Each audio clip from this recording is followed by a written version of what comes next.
My name is Norma Chacon, and I was born in Delano, California, where there was many migrant workers in our community. There was random killings and unmarked graves. When I was a child, about 11 years old, I would take care of my nieces and nephews. There was a tiny little house in back. You could hear hammering. It was just a very scary situation. I was afraid to stay in the house after dark because of the noises that I heard, pounding and doors opening and closing.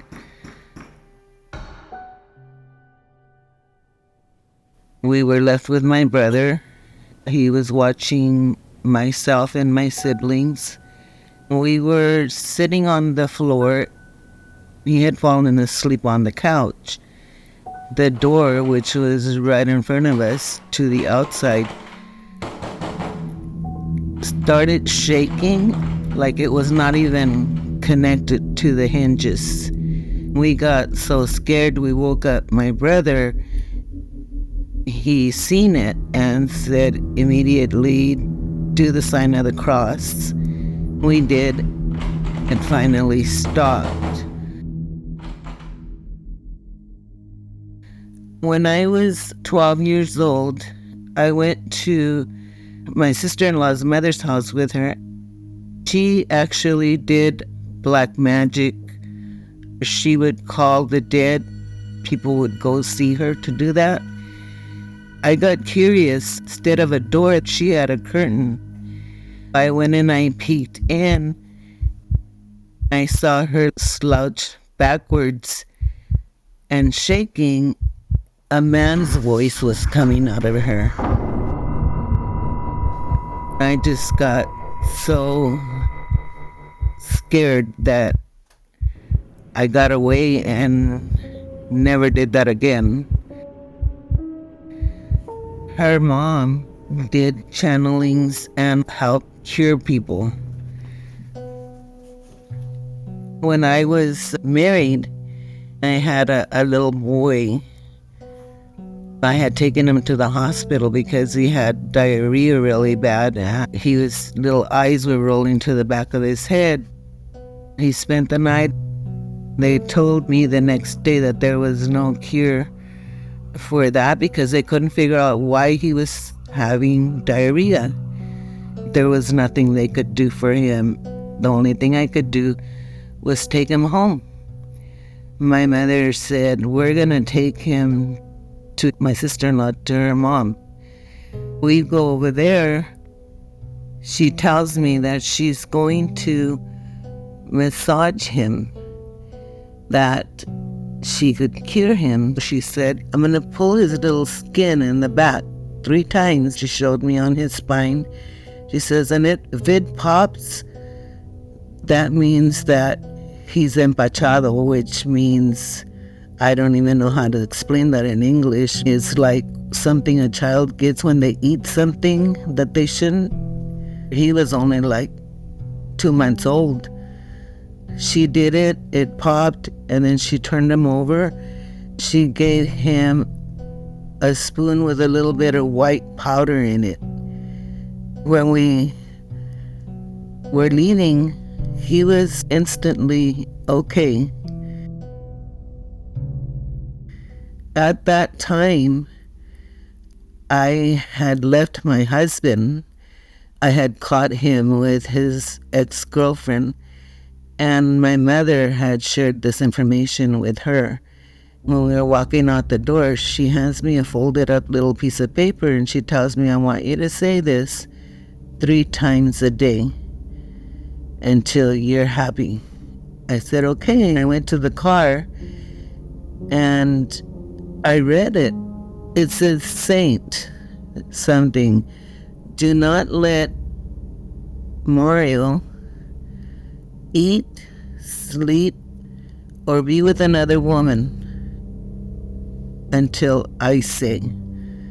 I told my mother, and then she says, "Are you going to do it?" And I told her, first of all, I don't think there's a saint that you would pray to that would do harm on somebody.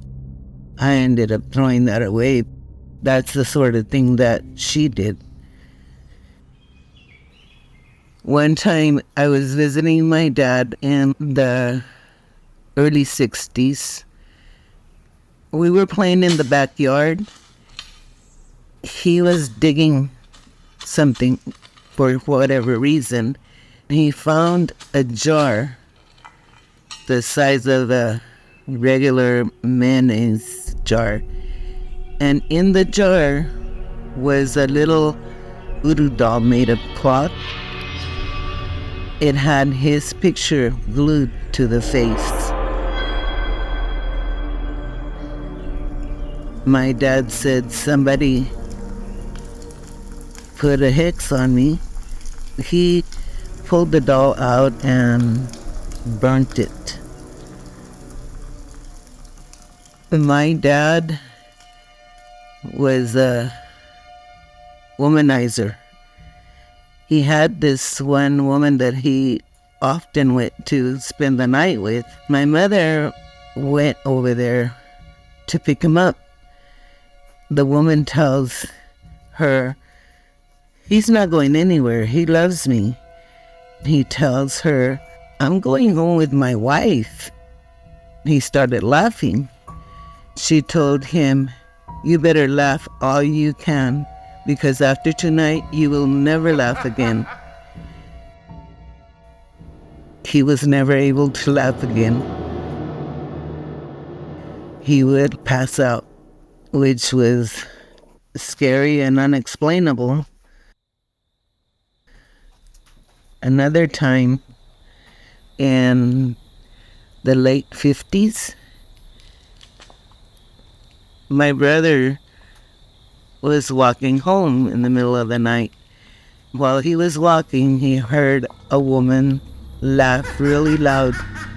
He turned around and looked. There was this woman with a black cloak on. She's laughing and laughing, starts walking faster and starts chasing him. He's scared to death and ran all the way home and told my mom what had happened. He said, "Look at my bag, because I think she pulled me by the t-shirt." When she lifted his t-shirt up, he had 2 big scratches from the woman on his back. My sister, she was the princess of the house, even though there was 14 kids. She was laying on her bed and she's flipping through the magazine. Somebody grabs her by the wrist. She started cussing and jumped off the bed thinking it was one of us. She looked under the bed. There was nobody there. She went running to my mother. Everybody has experienced something.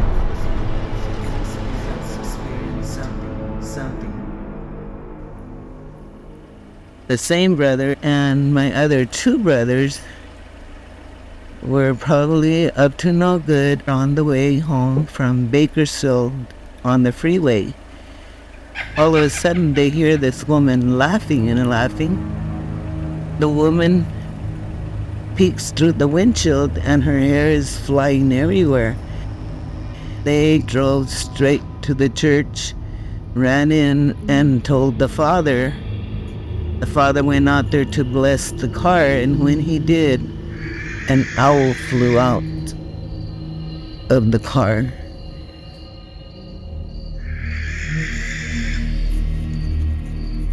One of my brothers, he had the worst of the scary things happen to him. Everywhere he went, something would happen. He and his wife were at home. The phone starts ringing. He tells her, "Yola, get the phone." She goes to get the phone. It's not plugged in.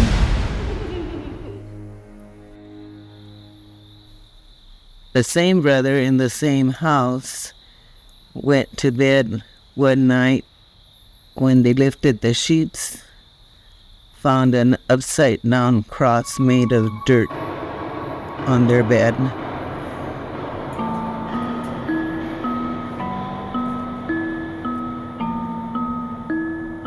After I got married, I was living with my in-laws in 71, and I had my baby. He was 3 months old. I fell asleep. Back in the day, it was normal to prop the baby's bottle in their mouth when you put them down. That night, something woke me up. When I opened my eyes, I saw this leprechaun thing jumping on my stomach. I don't think he was wearing green, but he was wearing a hat. I couldn't feel him, but I could see him. Then I heard my son choking. I ran to him, picked him up because he was choking on his milk. Around the same time, my mother-in-law was sitting on her bed. The master bathroom door was open, and the plunger just came out bouncing from the bathroom all the way to where she was sitting by the bed. I got up in the morning and went to the bathroom. I seen a trail of blood from the bathroom to the kitchen. I cleaned it up. Then I asked everybody if they had a bloody nose or something, and they said no, nobody had. So that blood just appeared out of nowhere.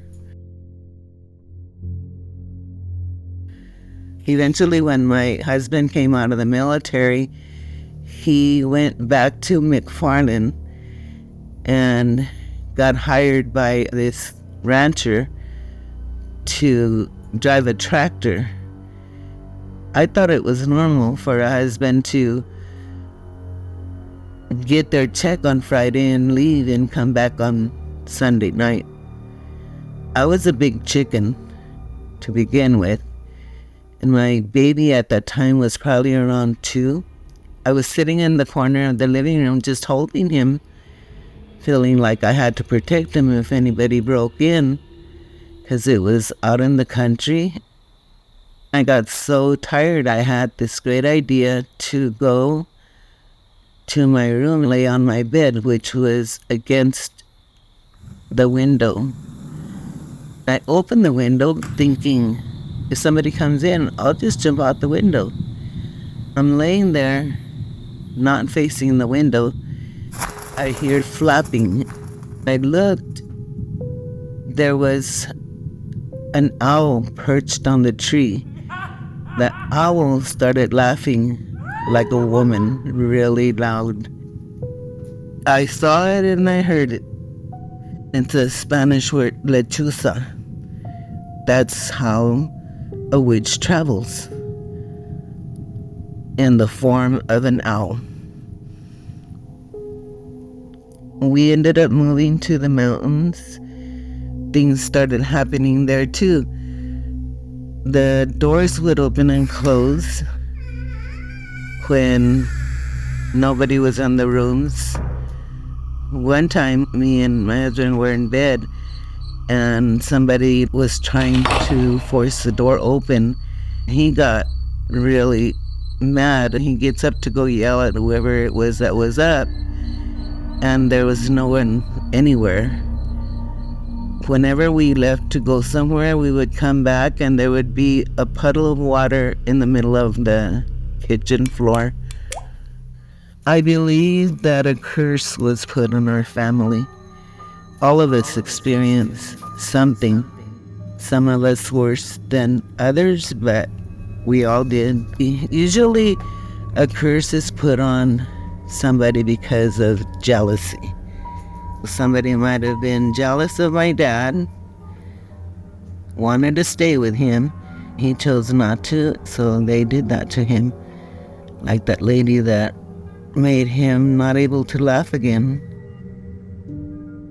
My son passed away in 2017. My ex-husband frequents his gravesite. When he went to the gravesite, he found an egg on his grave, which was really odd. It was just a regular egg. My son was 46 when he passed away. We thought maybe somebody did something to him to hurt his dad, because I don't think he had any enemies that would do that sort of thing. We would wear crosses around our necks. My mom, when she went with one of her friends to this one lady, because they claim, these curanderos or witchcraft people claim that they can cure you of that. After the man did what he did to her friend, he goes to her and he tells her, you know what? No one can ever put a curse on you because your veins over your heart are crossed. She didn't have, experiences like the rest of us did. But I don't know, so much that's unexplainable. I found a grave under where my dad lives. So my ball had rolled underneath that little house, which was set on pillars. It was open in the bottom. My ball went in there, and when I reached trying to get it, I felt a square of cement. I called my dad. He told us that it was a grave. That could be it too, there was a lot of souls out there. I don't know. It's hard to understand.